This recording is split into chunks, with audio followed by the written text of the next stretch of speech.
कुरान को किस तरह पढ़ना चाहिए। सलाम अलैकुम। भाई क्या सोच रहे हैं? भाई, मैं कुरान की रोज तलावत करता हूँ और नमाज भी पढ़ता हूँ, मगर मेरे हालात नहीं बदलते। मैं क्या करूँ? आप किस तरह कुरान पढ़ते हैं? मैं रोज 3 सफ़ात अरबी में तलावत करता हूँ। क्या आप सिर्फ अरबी में तलावत करते हैं? जी भाई, मैं सिर्फ अरबी में तलावत करता हूँ ताकि मुझे सवाब मिल सके। क्या आपको पता है कि अल्लाह का कुरान नाजिल करने का मकसद क्या है? हिदायत के लिए। तो फिर आप सवाब के लिए क्यों पढ़ते हैं? पता नहीं, मगर शायद इसलिए कि मैंने हमेशा सबको यही करते देखा है। भाई, ये तो शैतान है जो आपको सवाब के चक्कर में लगाकर हिदायत लेने से रोकता है। क्या आपको पता है कि पूरे कुरान में एक आयत भी ऐसी नहीं जो कहे कि कुरान पढ़ने का कोई सवाब है? भाई, क्या वाकई पूरे कुरान में कोई आयत भी ऐसी नहीं जो कहे कुरान पढ़ने का कोई सवाब है? जी मेरे भाई। तो फिर हमें कुरान को किस तरह पढ़ना चाहिए, यानी कुरान को पढ़ने का सही तरीका क्या है?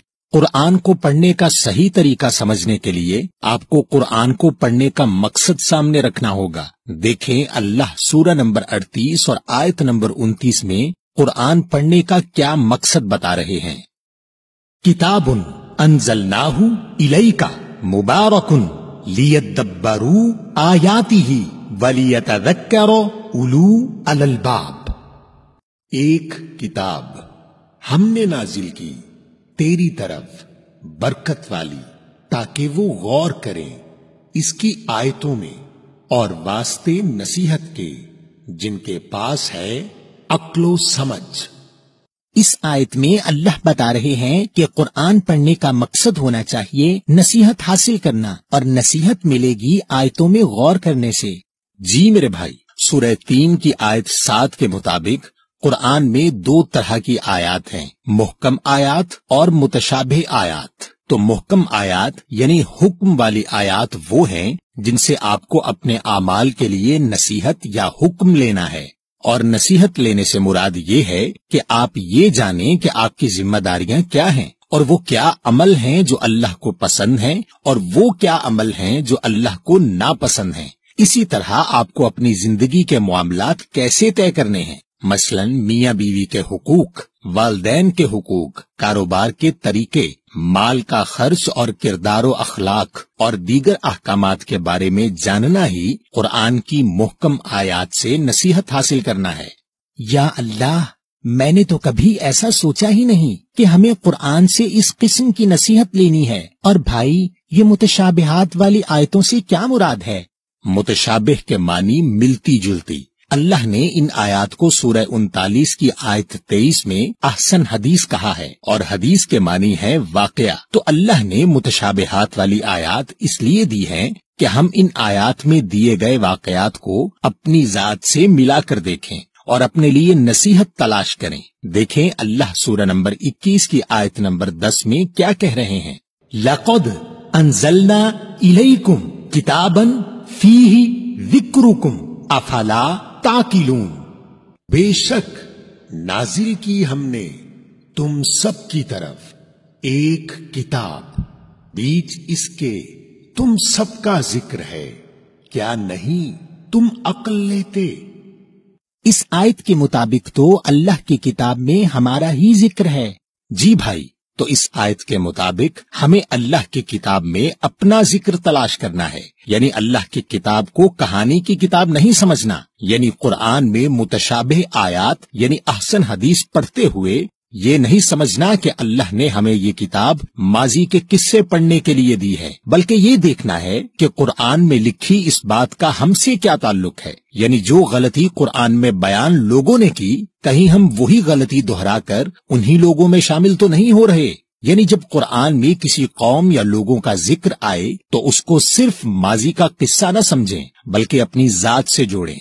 मसलन जब फिरौन का जिक्र आए तो समझें कि फिरौन तो एक अल्लाह की आयत के मुकाबले में तकब्बुर करने वाले का किरदार था। ये उस दौर में भी था और हर दौर में नजर आएगा। हमें बस ये देखना है कि कहीं हम तो फिरौन नहीं बन रहे, यानी अल्लाह की आयत में दिए गए अल्लाह के हुक्म के मुकाबले में अपनी जाती राय को अहमियत देकर तकब्बुर तो नहीं कर रहे। तो मेरे भाई, इस तरह जब हम अल्लाह की आयत अपने जिक्र या नसीहत के लिए पढ़ेंगे तो ही हमें अल्लाह की किताब से हिदायत मिलेगी।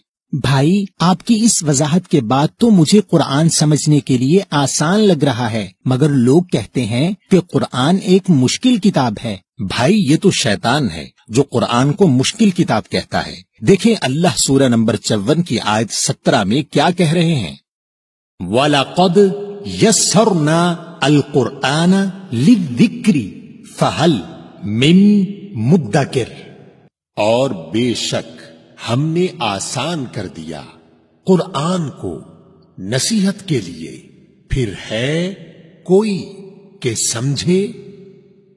भाई, इस आयत में तो अल्लाह कह रहे हैं कि कुरान आसान है जिक्र यानी नसीहत के लिए।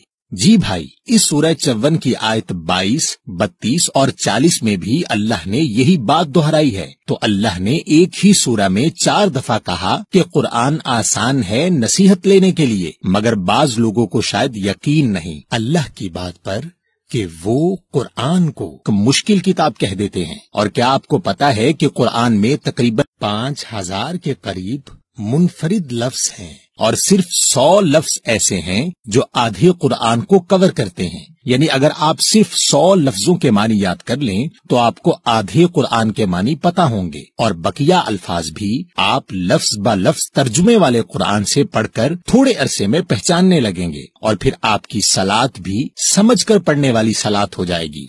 अच्छा भाई, क्या मैं किसी भी कुरान से पढ़ सकता हूँ? जी मेरे भाई, आप कोई भी ऐसा कुरान ले लीजिए जिसमें लफ्ज ब लफ्ज तर्जुमा हो, ताकि आप लफ्जों को पहचान सकें, मगर पढ़ते हुए आपको सूरह 75 की आयत 16 से 20 में दी गई हिदायत का ख्याल रखना है।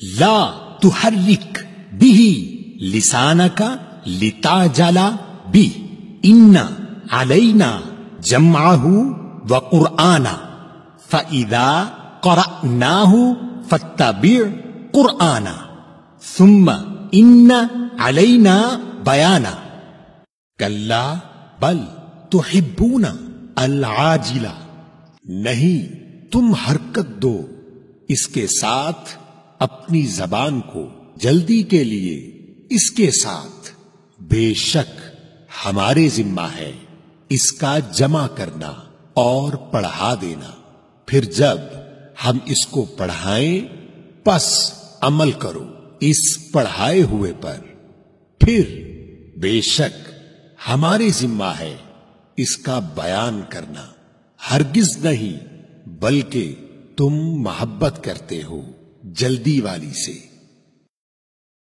भाई, इन आयात के मुताबिक तो हमें कुरान को आहिस्ता आहिस्ता पढ़ना है और अल्लाह हमें पढ़ाएंगे, और जब हम इस पर अमल करेंगे तो अल्लाह ही इसको बयान या वाजे करेंगे। जी भाई, आपकी तवज्जो इस बात पर नहीं होनी चाहिए कि कितना कुरान रोज पढ़ा, बल्कि आपकी तवज्जो इस बात पर होनी चाहिए कि आज कुरान से किस बात पर नसीहत ली और आज तक जितनी नसीहत ली उस नसीहत पर कितना अमल किया। और भाई, अल्लाह कुरान को बयान किस तरह करते हैं?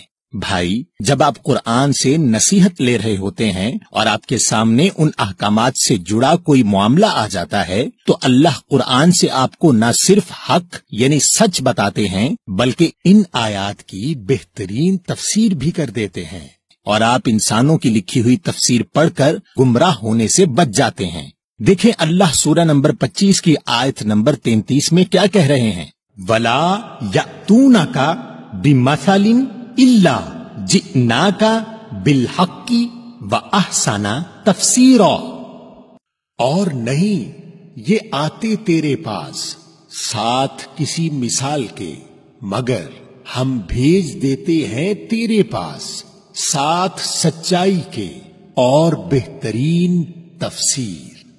भाई, इस आयत के मुताबिक तो अल्लाह बेहतरीन तफसीर करते हैं, यानी हमें किसी भी तफसीर पढ़ने की जरूरत नहीं। अच्छा भाई, मैं कुरान से अपने किसी मसले पर मुकम्मल रहनुमाई कैसे ले सकता हूँ?